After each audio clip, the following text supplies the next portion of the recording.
You're being let go effective immediately. We need someone who understands automation better," said Rebecca without looking up from her iPad. "There's no room for heart in healthcare anymore," she added, almost like a joke. But I didn't laugh. My name is Marcus Hale. I'm 51 years old. For the last 19 years, I was head nurse at Ridgeway General, a mid-size hospital tucked behind the industrial district of St. Paul, Minnesota. Not exactly the kind of place that lands on magazine covers, but we saved lives in that building. Every single day. I didn't get into nursing for the paycheck. God knows that. I did it because when my little brother died from a medication error at 13, I swore I'd become the kind of person who wouldn't let that happen again. Not on my watch. I kept that promise for almost 2 decades. I trained over 400 nurses, wrote protocols by hand before the systems got digitized. I performed CPR in storage closets, held hands during final breaths, and once operated a crash cart with a dislocated shoulder. You don't do this job for the title. You do it because it matters. Because people trust you when they're at their worst. I stayed through pandemics, staff shortages, and budget freezes. I covered double shifts when 3 RNs called in sick during an ice storm. I gave up Christmases, Thanksgivings, anniversaries. My ex-wife once joked that the hospital was my mistress. She wasn't wrong.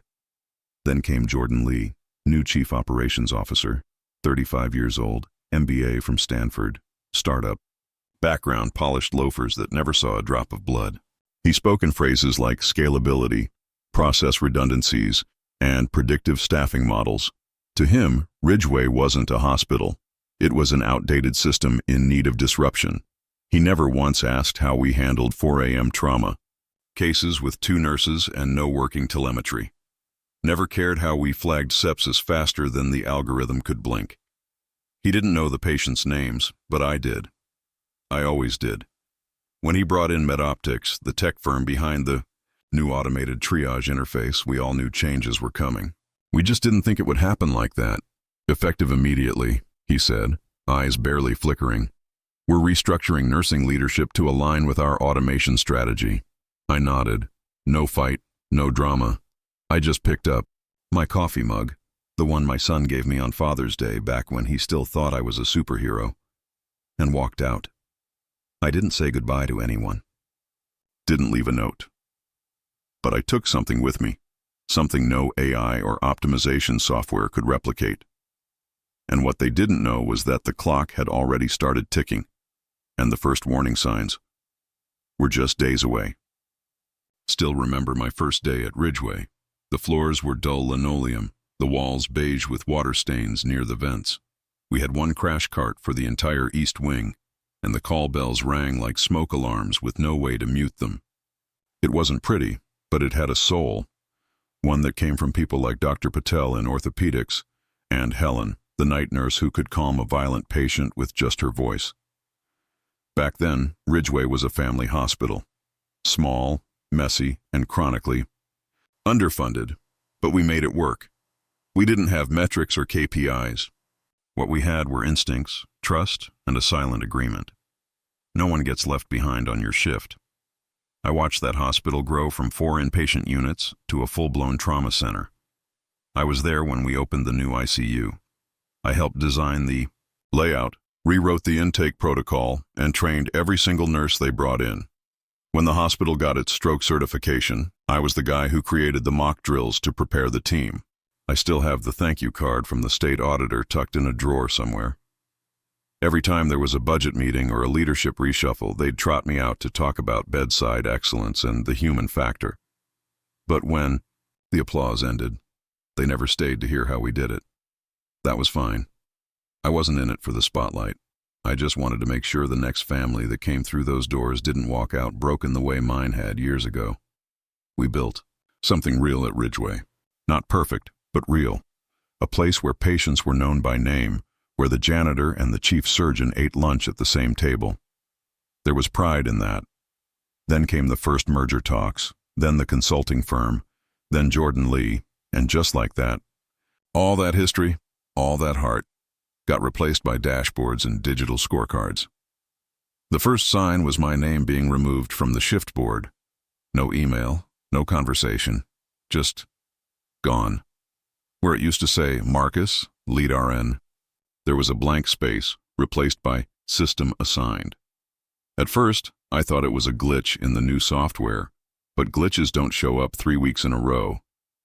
Then came the meetings I stopped being invited to, the emergency drills I used to coordinate, outsourced to MedOptics. The younger nurses I'd mentored were now being pulled aside by people in branded polo shirts who spoke like sales reps. We're moving toward adaptive staffing models, they said, which apparently meant asking Siri how to run a trauma floor. One morning, I walked in early. I still came in early. Old habits die hard. And found a guy named Nathan running the floor. Fresh out of a leadership training program. Probably never done a 12-hour shift in his life. He smiled awkwardly when he saw me. Didn't know you were still, on schedule rotation. I just nodded and kept walking. What was I going to do? Argue? In the break room, my mug had been tossed. The one with the chipped handle and the faded superhero sticker my kid had put on it. In its place were identical Ridgeway-branded tumblers. Clean, cold, soulless. The last straw. I got paged to cover a code blue, just like old times. But when I arrived, the new AI alert system had already activated a response. It sent 2 nurses from the admin pool and a third-year resident who panicked halfway through. They froze, trying to follow the digital checklist on a tablet. It took me less than 10 seconds to realize the patient's line had infiltrated. I handled it, stabilized the vitals, walked out without a word. Nobody said thank you. Later that day, Jordan walked past me in the hall. He didn't look up from his phone, just said, "We'll get it right soon, growing pains," and kept walking like nothing had happened. I stood there, looking through the glass window into the trauma bay, a room I helped redesign after that car pileup 5 winters ago. I remembered the screams, the blood, the tears, not from movies, from real people. We saved lives in that room, and now it was just a test zone for someone's software. I realized then I hadn't been part of the team in months. I was just tolerated, a backup battery no one wanted to use, but wasn't ready to throw away, not yet. They wanted me quiet, obsolete, replaced. They had no idea what I had quietly built beneath all of it. The first time the system crashed, I said nothing. It was a Saturday night, cold, quiet flu season in full swing. The ER system glitched during intake. Triage data disappeared mid-entry. For a full 40 minutes, they had no idea which beds were clean, which rooms had isolation flags, or which patients had been seen. Chaos. They tried rebooting, calling IT, restarting the cloud interface. Meanwhile, I was at home in my garage, sanding, down an old rocking chair I'd promised to fix for a neighbor. My phone lit up with texts I didn't answer, missed calls, voicemails. "Hey Marcus, just wondering if you maybe remember the manual override on the MedOptics panel." Marcus, "Are you home? We could really use your eyes on this. Jordan says it's urgent." But I wasn't angry. I was focused. You see, 6 years ago, during the transition to digital protocols, I was the one who created the bridge scripts. Little backups stored offline, just in case the mainframe ever failed. IT never touched them, never updated them. They didn't even know where they were saved. I did. That night, 27 patients were rerouted to nearby hospitals. 3 minor incidents turned major. A newspaper ran a small story on Monday. System error causes emergency diversions at Ridgeway General. Jordan called a staff meeting to rebuild confidence. I didn't show up. Next came the medication. Inventory failure. The system started flagging incorrect doses. The pharmacy team panicked, and guess who they called? That's right, me. "Marcus, we just need 5 minutes of your time." I stared at the screen as the message blinked, and just replied, "Not my responsibility anymore." That reply hit them harder than I expected, because while they were busy replacing experience with automation, I had been collecting, logging, archiving. I had notes, records, time-stamped discrepancies, instances where the new system overrode nurse warnings, where patient vitals were ignored because a formula decided they were non-urgent. But I wasn't going to fight them their way. I wouldn't march in with papers or angry speeches. I wouldn't threaten a lawsuit or beg for relevance. No, I'd wait. Let them come apart piece by piece.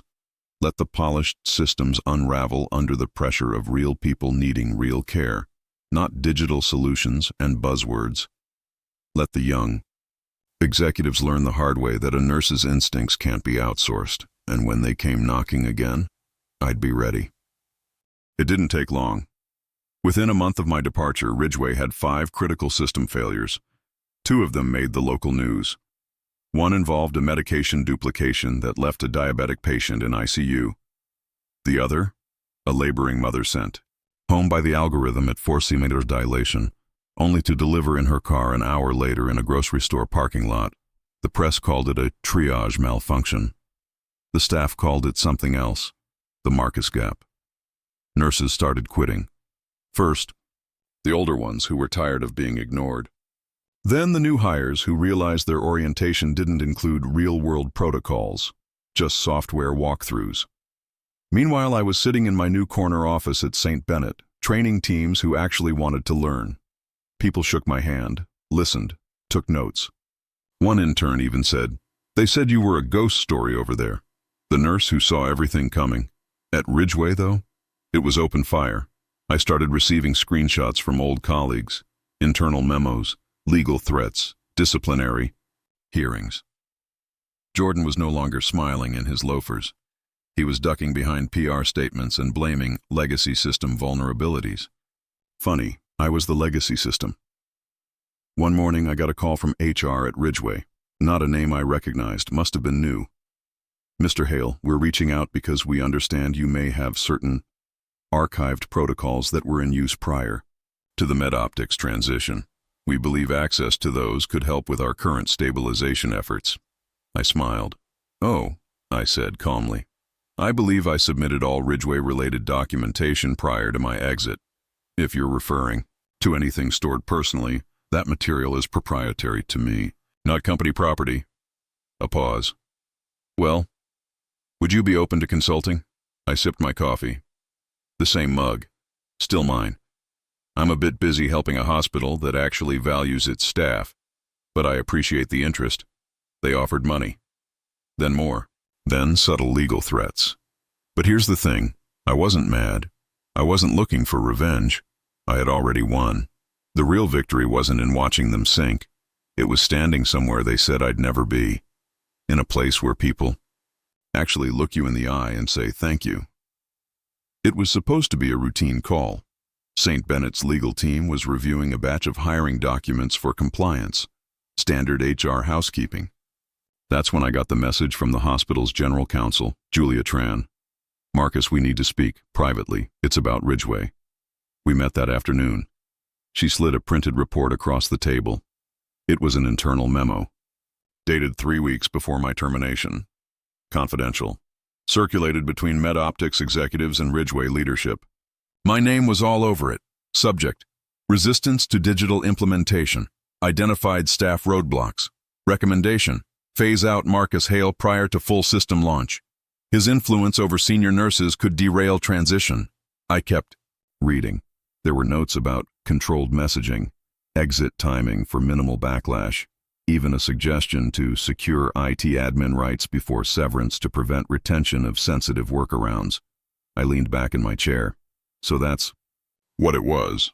It had nothing to do with cost or modernization. It was about silencing me. Because I knew where the holes were. Because I questioned their predictive logic. Because I could prove, with documentation, that their software had blind spots big enough to kill someone. And they knew I kept copies. Always. Julia wasn't done. We also discovered communications between Jordan Lee and a former MedOptics board advisor, now under federal investigation for procurement fraud. Apparently, Ridgeway fast-tracked their contract in exchange for stock options post-implementation. There's a paper trail. She paused. Let that settle. "Marcus, they didn't fire you. They tried to erase you." I didn't speak right away. I just stared out the window of her office, down toward the street. where I could see an ambulance pulling into St. Bennett's emergency entrance. Somewhere in that vehicle, a life was about to depend on someone doing the right thing. I turned back to Julia. What happens next? We'll cooperate with regulators. But your name? You're in the clear. In fact, you're in a position to help others, to expose what they buried. Funny thing, they'd wanted to silence me. Instead, they made me impossible to ignore. That evening, I went home and opened a folder I hadn't touched in months. Inside were notes, logs, time-stamped conversations. Not out of revenge, out of habit. Truth has a way of storing itself when you're the kind of person who never stops paying attention. And for the first time in a long time, I didn't feel betrayed. I felt vindicated. I didn't rush anything. There was no victory lap, no big announcement. Just early mornings, strong coffee, and a whiteboard full of names. Nurses who had called me crying. Paramedics who said they were done. Interns who quit after one too many ignored warnings. All of them tired of working in places that treated people like variables. So I made calls. One by one they answered. Marcus, whatever you're building, I want in. We didn't build a hospital. Not at first. We started with something simpler, a network. A skeleton crew of experienced professionals who knew the difference between policy and practice. I called it Hale Standard, half as a joke. But the name stuck. We trained staff from other facilities, offered boot camps for clinical decision-making, outside the system's safety net. Nurses came to us burned out and left steady, sharp, and confident. We taught them how to read between the lines of a digital chart, how to trust the voice in the back of their head. The real triage. At St. Bennett, I was no longer just a name on a badge. I had a seat at the table. My team got funding, autonomy, and one rule. Never forget the patient is a person, not a line of data. And we lived by that. Some days it still surprised me, the way residents would knock on my office door just to ask, how would you handle this? They didn't want an answer from the manual. They wanted mine. One weekend I hosted a roundtable for regional hospitals. We shared what had worked, what had failed, what still needed fixing. I watched as people from different systems, even former Ridgeway staff, showed up and said, "We want to learn how you kept people alive when the screens went dark." I didn't smile for credit. I smiled because I could finally feel it. We were rebuilding the soul they'd tried to delete. This wasn't about proving Ridgeway wrong anymore. It was about showing the next generation how to lead with clarity and how to protect care from being swallowed by convenience. The revenge had already happened. Now it was time for legacy. The call came from someone I never expected. Anthony Kellerman, chairman of the Midwestern Health Alliance, big name, old school, the kind of guy who never bothered with small talk. He got right to the point. We're absorbing Ridgeway General. We need someone who understands what went wrong and how to fix it. I didn't answer right away. He continued. We'd like you to oversee the integration, systems, staff, structure. You define the framework. I leaned back in my chair, looking out the window of the small training center we'd built behind St. Bennett. The air still smelled like sawdust from the shelves we installed ourselves. Outside, 2 young nurses were laughing between shifts. My people, my ground zero. I'm not interested in bureaucracy, Anthony, I said. I'm not here to polish a brand. You wouldn't be, he replied. You'd be there to set the standard. The offer was real. The salary, high 6 figures. The authority, complete. But what mattered to me were the terms, my terms. So, I wrote them down. Full autonomy over clinical training protocols. All staff decisions require input from senior nurses, not just admin. Whistleblower protection built into onboarding. A human review panel for AI overrides, with final, say going to clinical professionals, not algorithms. Anthony read the list. That's a big ask. I nodded. Not an ask, a requirement. There was a long pause. Then, you've got it. I didn't smile. I didn't gloat. Because I wasn't returning for revenge. I was returning for reform. 2 weeks later, I walked into Ridgeway again. Same building, same floor, same hallway I used to walk daily with a clipboard under my arm and coffee in hand. The paint was newer, the faces younger, but the air, still stale with the memory of decisions made without listening. Only this time, they were all listening to me. I met with every department. No suits, no consultants, just me and a notebook. I listened to stories, the ones no one logs. I asked about what wasn't working. I took notes when people cried. I told them, if it's broken, we fix it. If it's working, we protect it. The same room they'd fired me in, that's where I held the first town hall, standing, no stage. Just eye-level honesty, and when Jordan Lee's name came up, which it did, whispered, I simply said, some legacies are warnings. Let's build the other kind. They didn't applaud. They didn't need to. The silence was full of respect, and that was power. I parked in the same spot, space 14B. The paint on the curb had faded since the last time I stood there. Cardboard box in hand, shoulders heavy with quiet dignity. Back then, I walked out of this building like a man erased. Today, I walked back in through the front doors with a different weight, influence, no badge swipe, no security check. The receptionist stood as I entered. Mr. Hale, she said, nodding. Conference room 1 is ready. I nodded back. No need for smiles, no need for anything extra. Just walked down that same hallway, the one with the scuff mark near radiology. I used to trip over during night shifts. It was still there, and I didn't mind. This wasn't revenge. This was reclamation. Inside the room, department heads sat waiting. Half were new. Half used to look the other way when I passed with my name crossed off the schedule board. Some shifted in their chairs when I entered. Others met my gaze. I didn't say, I told you so. I didn't need to. I opened a folder. Let's begin. The meeting was efficient, not cold. I asked questions. I listened. I pointed out things that didn't show up on spreadsheets, like why the post-op unit was always short during Thursdays, and why the med-optics workflow failed during real trauma cases. No slides, no pitch decks, just understanding. Later that week, I passed by the break room. Someone had hung up a photo of the old team, the one taken 5 years ago at the staff BBQ. I was in the back, flipping burgers and scrubs, burn marks on the tray, laughing. A young nurse looked at it, then looked at me. Didn't know you. Were that Marcus? He said, surprised. Still am, I replied. That afternoon, I went back to my office, modest, window facing the garden, not the skyline. On the desk sat an old coffee mug, faded superhero sticker, chipped handle. Someone had found it in storage. Cleaned it, left a note inside. Glad you're back. Page.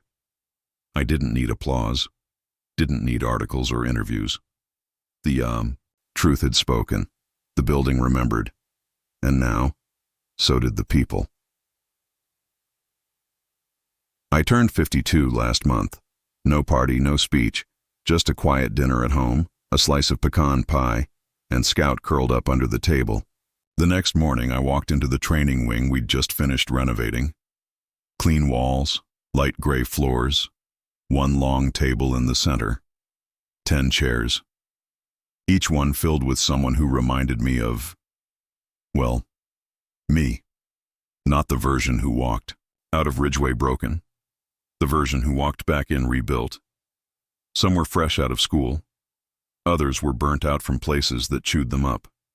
A few had nearly quit nursing altogether, but they showed up. Not because of money, not because of career plans, but because they still believed. So I began teaching, not the textbook stuff. That's easy. I taught them the cracks no one tells you about. What to do when a heart monitor lies, when a patient screams but the chart says stable, when a young doctor freezes and looks to you without saying a word. I taught them to see beyond the noise, to lead with clarity, and most of all, to document everything. We created a system, not digital, not automated, a code of judgment and accountability, one built on something software can't replicate: presence, instinct, purpose. Every Friday, I host a debrief. No agenda, no rules. Just one question. What did you see this week that the system didn't? The answers? That's where the real leadership begins. One of the interns, Devin, pulled me aside last week. You ever think about writing this down? He asked. Like, so it doesn't get lost when you're not around? I smiled. Already started.